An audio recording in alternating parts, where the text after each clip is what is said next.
जय बाळोमा. तर मित्रांनो, श्री संत सद्गुरू बाळोमा आदमापूर देवालय कव्हे येथे अमावस्यानिमित्त भाविक भक्त आपल्याला दर्शन घेताना दिसत आहेत. येथे पाहू शकता की बाळोमाच्या चरणावरती डोकं ठेवून भाविक भक्त दर्शनाचा आनंद लुटत आहेत.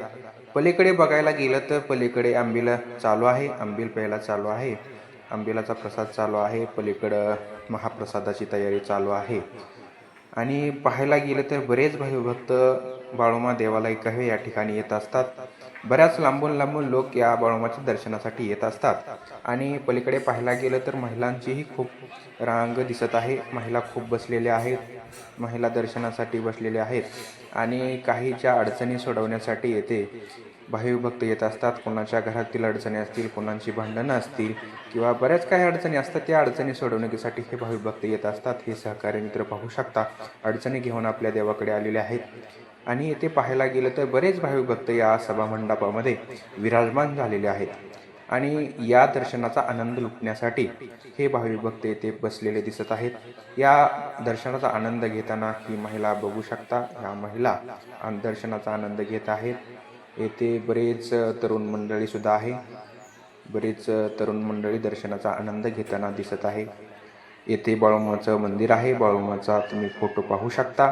येथे त्यांच्या चरणावर डोकं ठेवून भाविक भक्त आपले मनोगत देवासमोर व्यक्त करत आहेत. आणि पलीकडे पाहू शकता विठ्ठल रुक्मिणी सुद्धा विराजमान झालेले आहेत. आणि अलीकडे पाहायला गेलं तर बाळोमांचे गुरु विराजमान आहेत. येथे दर्शनाचा आनंद घेतल्यानंतर खरं समाधान मिळतं या दर्शनातून. तेथेच घरात सुख शांती लाभते. सुख शांती तर लागतेच, पण माणसाच्या जीवनाचा उद्धार देखील या बाळोमामुळे होतो. बाळोमाला गेल्यामुळे अनेक संकटाचा सामना करावा लागत नाही, कारण त्या संकटाचा सामना करण्यासाठी स्वतः बाळोमा अवतार घेतात. तसेच बाळोमा भक्ताच्या कल्याणासाठी उभा असून ते भक्ताचं कल्याणच करतात. आणि बाळोमाला गेल्यानंतर कुठलीही कमी पडत नाही, असं बाळोमाच्या भक्तांचं म्हणणं आहे.